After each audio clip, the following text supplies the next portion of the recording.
हिंदू धर्म में भगवान शिव एक बहुत ही रोचक देवता हैं। उन्हें संहारक के रूप में जाना जाता है। जो शक्तिशाली भगवान बाधाओं को दूर करते हैं और परिवर्तन लाते हैं।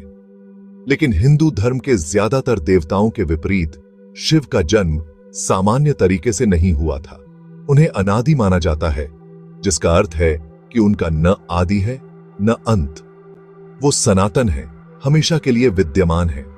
हालांकि अलग अलग समय पर उनके प्रकट होने के बारे में कई दिलचस्प कहानियां हैं।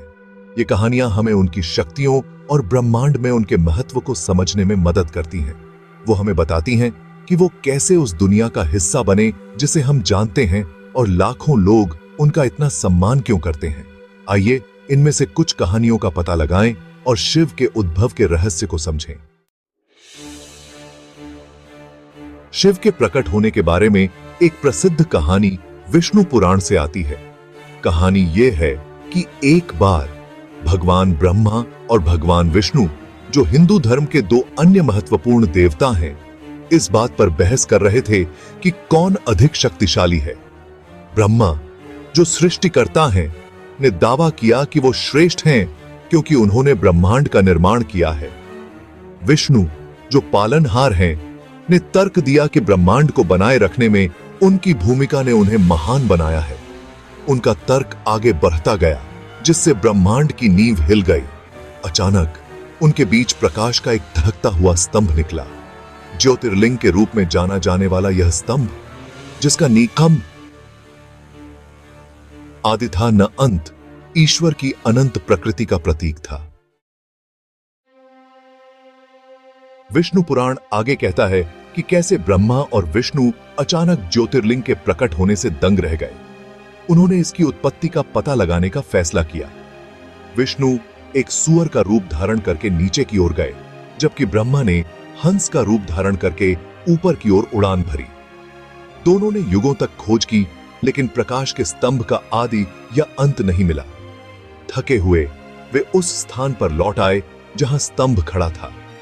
तभी भगवान शिव ज्योतिर्लिंग से प्रकट हुए और उन्होंने ब्रह्मा और विष्णु को दर्शन दिए।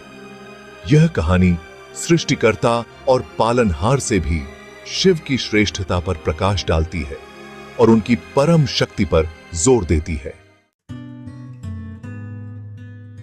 भाग 4, वो बच्चा जो भगवान था। श्रीमद् भागवतम में मिलने वाली एक और कहानी शिव के प्रकट होने की एक अलग कहानी बताती है। यह कहानी ब्रह्मांड के विनाश के बाद की है।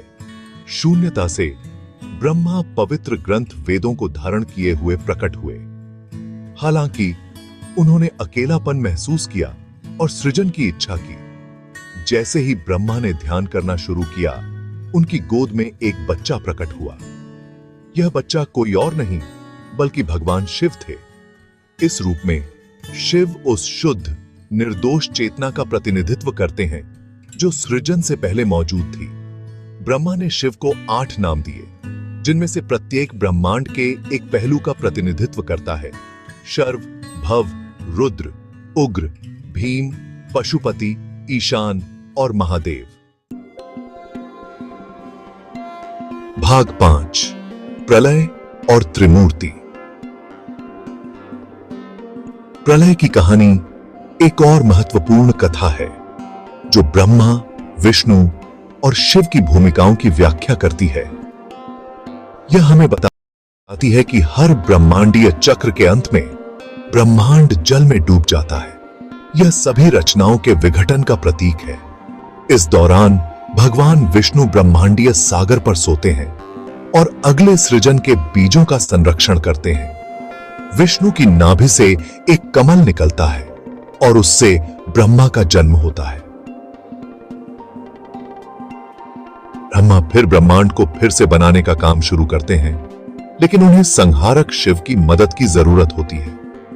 ऐसा इसलिए है क्योंकि नई रचना के लिए विनाश आवश्यक है। भाग 6, संहारक, पालनहार, सृष्टिकर्ता। ये कहानियां हालांकि अपने विवरणों में भिन्न हैं, सभी ब्रह्मांडीय व्यवस्था में शिव की महत्वपूर्ण भूमिका की ओर इशारा करती हैं। वो सिर्फ संहारक नहीं है, वो शक्ति हैं जो सृजन और संरक्षण को संभव बनाती हैं। बदलते मौसमों की तरह ही विनाश नई शुरुआत का मार्ग प्रशस्त करता है। ज्योतिर्लिंग से शिव का प्रकट होना दर्शाता है कि वो रूप और समय की सीमाओं से परे हैं। वो परम वास्तविकता है जहां से सब कुछ निकलता है और जहां सब कुछ विलीन हो जाता है।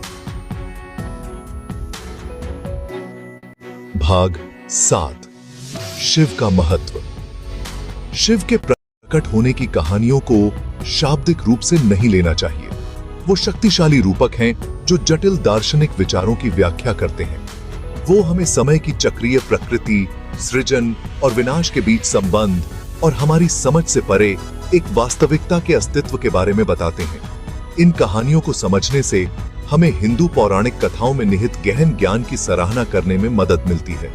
वो हमें ब्रह्मांड के शाश्वत नृत्य की याद दिलाते हैं, जहां विनाश और सृजन विपरीत शक्तियां नहीं हैं, बल्कि एक ही सिक्के के दो पहलू हैं। और शिव अपनी सारी शक्ति और महिमा के साथ इस ब्रह्मांडीय नाटक के शाश्वत नर्तक हैं।